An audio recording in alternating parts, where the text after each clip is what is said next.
नमस्कार. निवृत्ती लघुलेख 5वा. निवृत्तीनंतर मी JB फार्मामध्ये 32 वर्ष नोकरी करून निवृत्त होण्याचं ठरवलं आणि 30 जून 2022 रोजी निवृत्त झालो, बरोबर 4 वर्षांपूर्वी.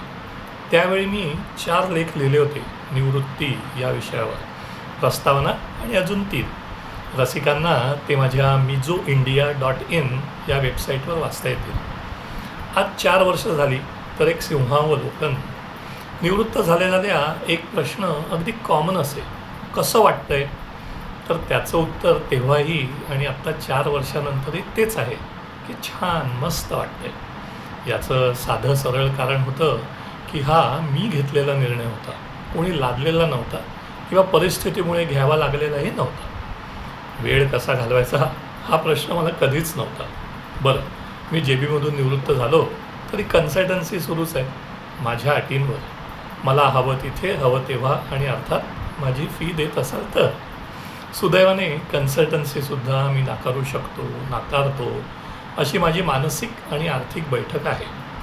मी निवृत्त व्हायचं ठरवलं होतं 55 वर्ष पूर्ण होतील तेव्हाच, म्हणजे 2019 साली. माझ्या 54व्या वाढदिवशी मी तशी ईमेल नोटीसही पाठवली सगळ्या संचालक मंडळाला.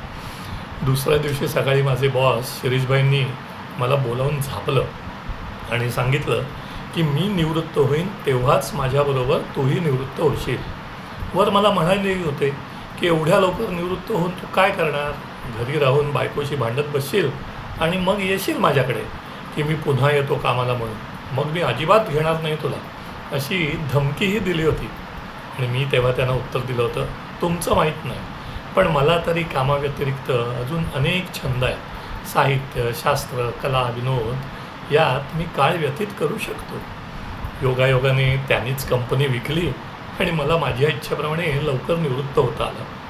आपण सर्वांना माहितीच आहे की मी निवृत्तीच्या आधीच 17 जुलै 2017 रोजी आमटी लिहिला आणि निवृत्तीनंतर लगेच 17व्या दिवशी 17 जुलै 2022 रोजी YouTube प्रसारणही सुरू केलं.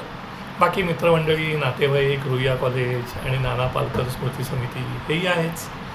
परवाच मला एक मैत्रीण म्हणाली की अमुक एक वेब सिरीज बघितलीस का?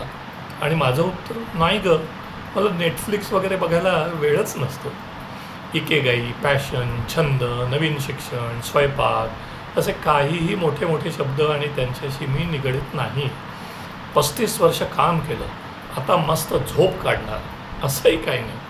जेवणानंतर दुपारी मी कधीही झोपत नाही आणि तेही अजून तसंच आहे. एक झालेला चांगला बदल म्हणजे माझी रोजच्या मुंबईच्या प्रवासातून झालेली सुटका आणि सकाळची योगासनं आणि संध्याकाळची रपेट. हे जे लॉकडाऊनपासून सुरू झालं ते मात्र नियमित सुरू आहे. तात्पर्य, मी आहे तेवढाच खडूस आहे, थोडासा कमी व्यग्र झालो असेल एवढंच. पूर्ण निवृत्त झालो की माझ्याकडे असलेल्या श्रीलंकेतून आणलेल्या सोन्याच्या किटलीतून चहा प्यायला सुरुवात करेल. ॲडव्हान्स बुकिंग सुरू झालं की कळवेनच. तोपर्यंत व्यग्र राहा, मस्त राहा.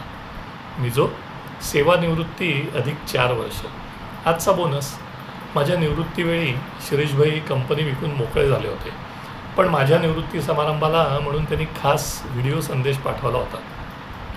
जास्त शब्दात बोलून कौतुक करणं हा त्यांचा स्वभाव नव्हे, त्यामुळे ही इतकी क्लिप त्यांनी दिली याचं सगळ्यांनाच आश्चर्य वाटलं होतं.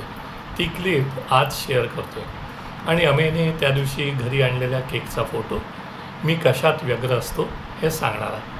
नमस्कार.